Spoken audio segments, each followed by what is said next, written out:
Hello everyone, আসসালামু আলাইকুম। আশা করি সকলে অনেক ভালো আছেন। আজকে আপনাদের সাথে শেয়ার করব কিভাবে পাট শাক ভাজি করলে রংটা সবুজ থাকে আর খেতেও অনেক ভালো লাগে। চলুন তবে একটা লাইক দিয়ে ফুল রেসিপিটি দেখে নেওয়া যাক। এখানে আমি ক্ষেত থেকে পাট শাকগুলো কচি কচি দেখে তুলে আনবো। আর অনেকেই বলেন হয়তো পাট শাক ভাজি করলে রংটা সবুজ থাকে না আর খেতেও অনেক তেতো লাগে। সেই সকল ভাইয়া ও আপুদের জন্য আমার আজকের এই রেসিপিটা।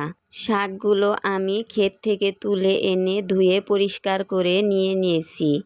আর শাকগুলো কিন্তু অনেক কচি, আর যেহেতু এখনই ক্ষেত থেকে তুলে আনা হয়েছে, এগুলো খেতেও কিন্তু বেশ মজার লাগবে। এবার আমি শাকগুলোকে হাত দিয়ে কুচি কুচি করে নেব।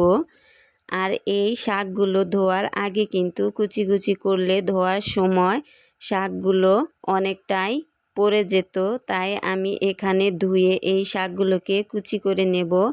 আর কেটে নেব কয়েকটা পেঁয়াজ আর কাঁচামরিচ। এখানে আমি 4টে পেঁয়াজ আর কয়েকটা কাঁচামরিচ নিয়েছি। এবার আমি পাট শাকগুলোকে একটা কড়াইয়ের মধ্যে দিয়ে সিদ্ধ করে নেব। আর এগুলো যেহেতু অনেক কচি, এগুলো কিন্তু সিদ্ধ হতে বেশি টাইম লাগবে না। এবার আমি পাট শাকের উপরে স্বাদ মতো লবণ ছিটিয়ে দেব। আর লবণটা কিন্তু পরিমাণ মতো দিতে হবে, যেহেতু এগুলো অনেক কচি, এগুলো কিন্তু অনেকটাই কমে যাবে, সেই অনুযায়ী লবণটা দিয়ে দিবেন। আর পাট শাক সিদ্ধ করার সময় চুলার আঁচটা বাড়িয়ে আর ঢাকনা দিয়ে ঢেকে দেওয়া যাবে না। ঢাকনা দিয়ে ঢেকে দিলে কিন্তু এর রংটা নষ্ট হয়ে যাবে। এবার আমি একটা কড়াইতে পেঁয়াজগুলো দিয়ে ভেজে নেব।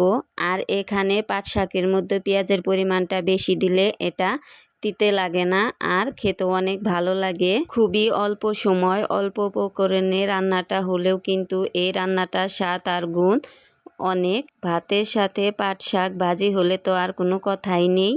আর পেঁয়াজগুলোকে এভাবে বাদামি রং করে ভেজে নেওয়ার পর এবার পাট শাকগুলো একটা বাটিতে উঠিয়ে রেখেছিলাম, সেগুলো দিয়ে ভেজে নেব। দেখুন পাট শাকের কালারটা কিন্তু সবুজই আছে। পাট শাকের কালারটা সবুজ রাখতে চাইলে কিন্তু ঢাকনা দিয়ে ঢেকে দেওয়া যাবে না, এগুলো এমনি নাড়াচাড়া করে ভেজে নিতে হবে। আমার এই পাট শাকের রেসিপিটা আপনাদের কেমন লেগেছে অবশ্যই কিন্তু কমেন্টে জানাবেন। আর যেসব ভাইয়া ও আপুরা আমার ভিডিও দেখেন অথচ একটা লাইক দেন না, প্লিজ তারা একটা লাইক দিয়ে ভিডিওটি কন্টিনিউ করবেন। আর যারা এখন আমার চ্যানেলটি সাবস্ক্রাইব করেননি, আমার রেসিপি যদি ভালো লাগে তাহলে একটা সাবস্ক্রাইব করে আমার পাশেই থেকে যেতে পারেন। সবাই ভালো থাকবেন, সুস্থ থাকবেন। আল্লাহ হাফেজ।